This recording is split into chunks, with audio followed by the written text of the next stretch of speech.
Start. तो अपना खिलजी वंश हो गया। तो खिलजी वंश में लास्ट में मैंने बताया कुतुबुद्दीन मुबारक खिलजी, जो मतलब एक प्रकार का गम ही था। उस गम को दूर करने के लिए देखिए कौन सा वंश आता है, उस वंश के बारे में अपन पढ़ेंगे। तो अब दूसरा वंश जो है, अगला तीसरा वंश है दिल्ली सल्तनत का। वो जो वंश है वो है दिल्ली सल्तनत का तीसरा वंश, वो है तुगलक। तुगलक वंश, तुगलक वंश को देखिए अपन ट्रिक से पढ़ेंगे। गम, फिर ना आना। देखिएगा, इसको अपन ट्रिक से पढ़ेंगे। इसको ट्रिक से पढ़ेंगे, देखिए कैसे।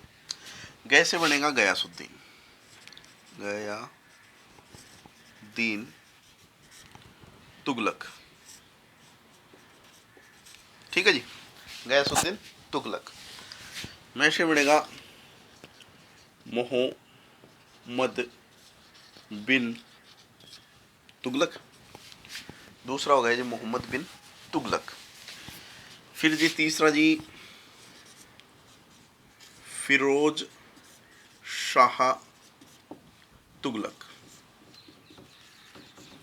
ठीक है, तीसरा कौन सा हो गया? फिरोज शाह तुगलक। फिर आता है नए से बनेगा नसरुद्दीन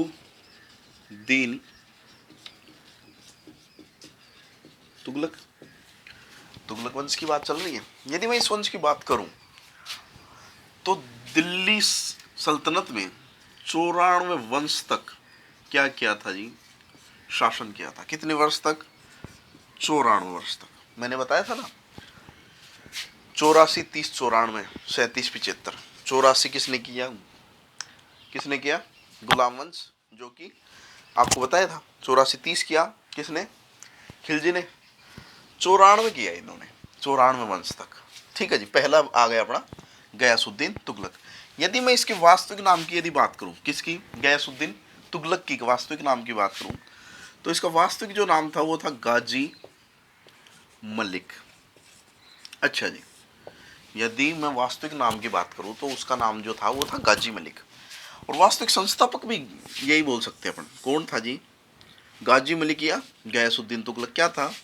वास्तविक संस्थापक बोल सकते हैं, संस्थापक। कई बुकों में वास्तविक संस्थापक वैसे है ये कौन? मोहम्मद बिन तुगलक। लेकिन बताते हैं, कई बुकों में मिल जाएगा, लेकिन वास्तविक यदि ऑप्शन में ये है तो ये आएगा। लेकिन संस्थापक कौन है? गयासुद्दीन तुगलक। ठीक है। गाजी, गाजी का मतलब क्या होता है? काफिलों, लो का वध करने वाला या दुश्मनों का वध करने वाला। काफिल बोल देते हैं, दुश्मन बोल देते हैं, दुश्मनों का वध करने वाला। तुगलक वंश का ये पहला शासक है। आगे बात समझे, तुगलक वंश का क्या है? ये पहला शासक है। अच्छा जी, इन्होंने कब से कब तक किया शासन, वो भी बात यदि मैं आपको बता दूं तो इन्होंने किया 1320 से लेकर 1325 तक। मात्र 5 साल किया था इन्होंने शासन। 5 साल किया था इन्होंने। गयासुद्दीन तुगलक की बात चल रही है। ठीक है, मेरी बात आ गई समझे? गयासुद्दीन तुगलक की बात चल रही है। ठीक है। अच्छा जी, इनका लड़का था जिसका नाम था जुनाहा, जुने खां, जिसे बाद में विसो का खान, विसो का खान कहा गया। क्या कहा गया जी? विसो का खान कहा गया, जुने खां, जो बाद में चलकर मोहम्मद बिन तुगलक बनेंगे। कौन जी? विसो खान या जुने खां। ठीक है, ये आप याद रखोगे, ये क्वेश्चन बार बार उसमें पूछा जाता है। ये तीसरा वंश था जिन्होंने किस पे? दिल्ली पर क्या किया? शासन किया। ये तीसरा वंश है, ये क्वेश्चन भी आया हुआ है।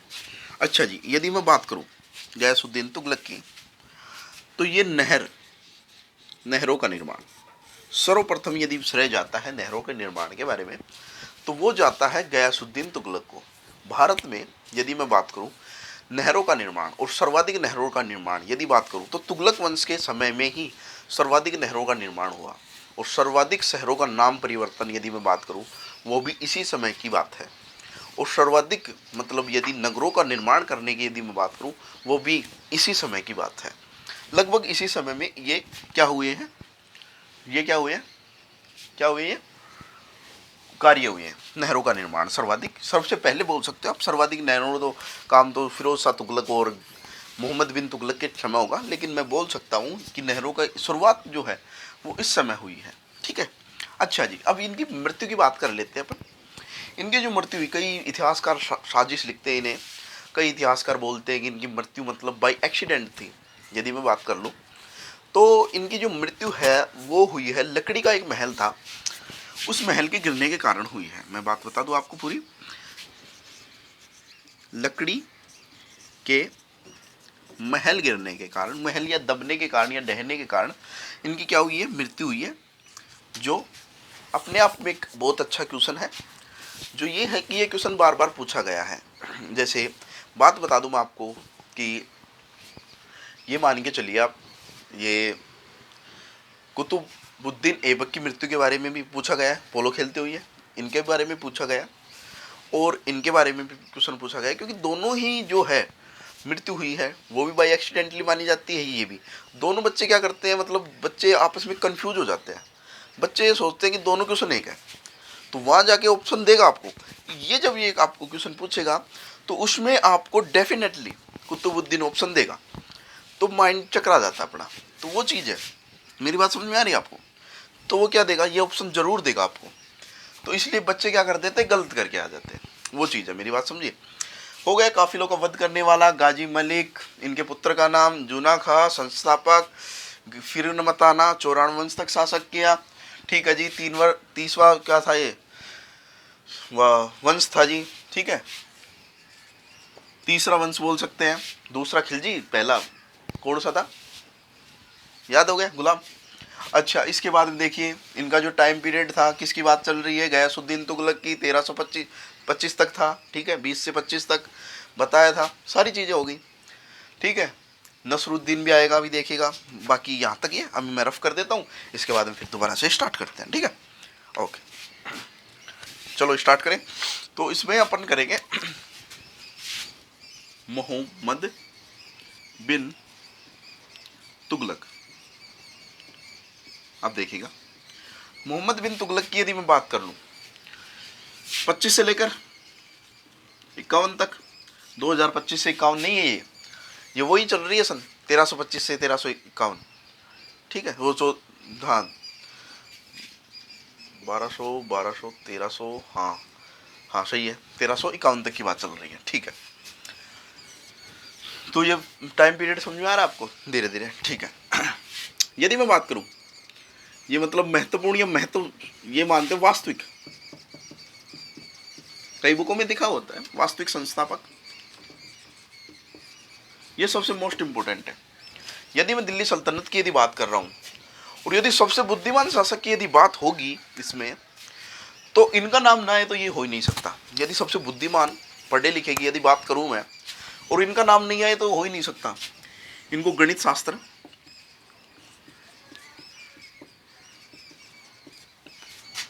भूगोल, खगोल, ज्योतिष्य, इन शास्त्रों का विशेष ज्ञान था। दर्शन शास्त्र के विशेष ज्ञान था इन्हें। यदि मैं बात करूं सबसे पढ़े लिखे की, यदि बुद्धिमान, हाँ, इतिहासकार इन्हें सबसे बुद्धिमान शासक कहते हैं।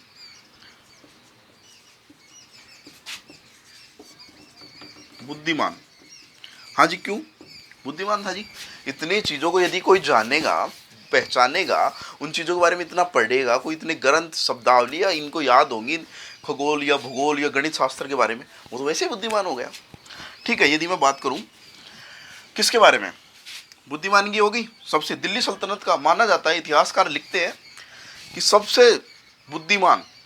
अब बात आ रही है सबसे बुद्धिमान मूर्ख ये था। देखो कैसे इनके कुछ फैसले ऐसे हुए, लगभग 5 फैसले ऐसे थे जिसके कारण ये बुद्धिमान मूर्ख कहलाया जी। कौन कौन से जी? पहला था करोमे वर्दी, करोमे वृद्धि। ठीक है जी, वृद्धि, करोमे क्या कर दी, वृद्धि कर दी इन्होंने जी, बिल्कुल। दूसरा ये था सांकेतिक मुद्रा प्रणाली जी, बिल्कुल। सांकेतिक, टोकन सिस्टम सुना आपने? टोकन सिस्टम, वो सांकेतिक मुद्रा प्रणाली इन्हीं का क्या था, हिस्सा था, सांकेतिक मुद्रा प्रणाली। अच्छा जी, तो तीसरी बात कर लेते हैं अपन। तीसरा कौन सा था? तीसरा बताता हूं, खुरासान का अभियान। अभियान देखिएगा, खुरासान कराची, कराची अभियान भी है। राजधानी परिवर्तन,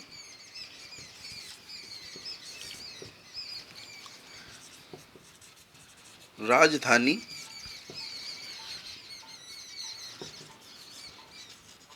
तन, देखिएगा मैं बताता हूं किस प्रकार से। इन्होंने टोकन प्रणाली चला तो ली, पीतल के या किसी भी आधार पे लोग घर से बना बना के लेके चले गए। अब टोकन प्रणाली कितनी चले, आज तो सिस्टम चल रहा है चेन वाइज टोकन सिस्टम। आज कितना ये इन्होंने आगे आगे की सोचने की कोशिश की, लेकिन करों में वृद्धि कर दी। किसान इतने उपजाऊ जमीन थी, मानते हैं इस चीज को, नहरों का निर्माण कर रहे थे, लेकिन नहरों की जो जो वो आ रहा था, मतलब खर्च आ रहा था, वो ज्यादा था। तो क्या कर रहे थे, किसानों से वसूल करने की कोशिश कर रहे थे, लेकिन इतनी ज्यादा फसल उपज नहीं हो रही थी। ये मुख्य कारण थे, जिससे क्या हुआ कि इसे बुद्धिमार्ग मूर्ख कहा गया। ठीक है, सांकेतिक मुद्रा प्रणाली। फिर इन अभियानों में क्या होता है, ये जब अभियान करने के लिए जाता है तो वो आपस में दो राजा लड़ रहे होते हैं, ये पहले पहुंच जाता है उसमें। इसकी ये योजना थी कि आपस में लड़ रहे हैं तो अपन लास्ट में जाएंगे, तब तक सेना वो हो चुकी होगी आधी, मतलब खत्म हो चुकी होगी, फिर जीत लेंगे अपन इनको। या बेवजह के युद्ध किए इन्होंने। तो ये भी माना जाता है कि ये जो अभियान थे, करने कोई आवश्यकता नहीं थी, टल सकते थे, लेकिन फिर भी किए। राजधानी परिवर्तन, ये जो राजधानी थी पहले देवगिरी को बनाया, देवगिरी को बनाया इन्होंने राजधानी। किसको बनाया? देवगिरी को। और उसका नाम परिवर्तन करके दौलताबाद कर दिया। अब एक चीज बताओ, एक जगह से यदि दूसरी जगह राजधानी आप लेके जा रहे हो, ठीक है, क्या चीज नहीं चाहिए, हर चीज की आवश्यकता पड़ेगी वहां पे, हर चीज मैनेजमेंट करनी पड़ेगी। यदि अपन घर भी करते हैं ना कि दूसरा बना ले, तो पहले घर को छोड़ने के लिए अपने को मानो कम से कम 1-1.5 महीने का टाइम लगता है मिनिमम।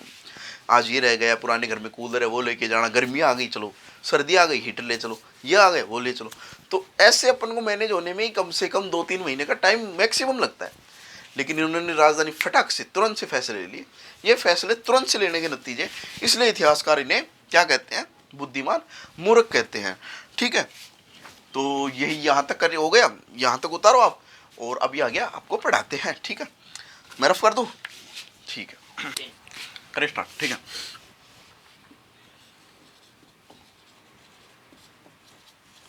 बिन तुगलक, देखिएगा मोहम्मद बिन तुगलक की बात को क्या किया था। खिलजी जब वंश था उसके अंदर, खिलजी वंश के अंदर क्या हुआ, यदि मैंने आपको बताया तो मलिक काफूर जो दक्षिण भारत तक जीत चुका था, दक्षिण भारत को भी जीत चुका था यदि मैं बात करूं। ठीक है, तो हुआ ये कि इसके समय, मोहम्मद बिन तुगलक के समय दक्षिण भारत आजाद हो चुका था, पहली चीज। दूसरी चीज, विजयनगर ये भी आजाद हो गया था, जिसके संस्थापक थे हरिहर बुक्का, हरिहर और बुक्का ने की थी। यदि मैं बात करूं बहमनी वंश की, वंश या साम्राज्य की,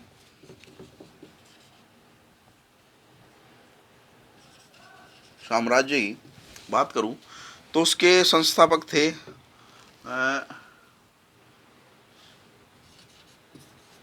गंगू, देखने को मिलेगा, हर्ष जय गंगू, ये थे इसके संस्थापक। मतलब दक्षिण भारत लगभग आजाद हो गया था। विजयनगर, बहमनी, कुलबर्ग जो था इसकी राजधानी थी, बहमनी की क्या थी, कुलबर्ग क्या थी, राजधानी थी। ठीक है, अच्छा मैं बात करूं इसके समय कौन आया था, Ibn Battuta. Ibn Battuta Bharat आया था, जिसने रेहला क्या लिखी, पुस्तक लिखी। ठीक है, रेहला पुस्तक लिखी। वो कहाँ का था, मोरक्को का था, मोरक्को। ये देख लेना, इतना ही है आपका। और देख लेंगे इनके समय भी मतलब काफ़ी नहरों का निर्माण हुआ, इन्होंने भी मतलब क्या बसाया, मतलब राजधानी स्थानांतरित की। ठीक है, ओके, ये देख लेना आप। ठीक है।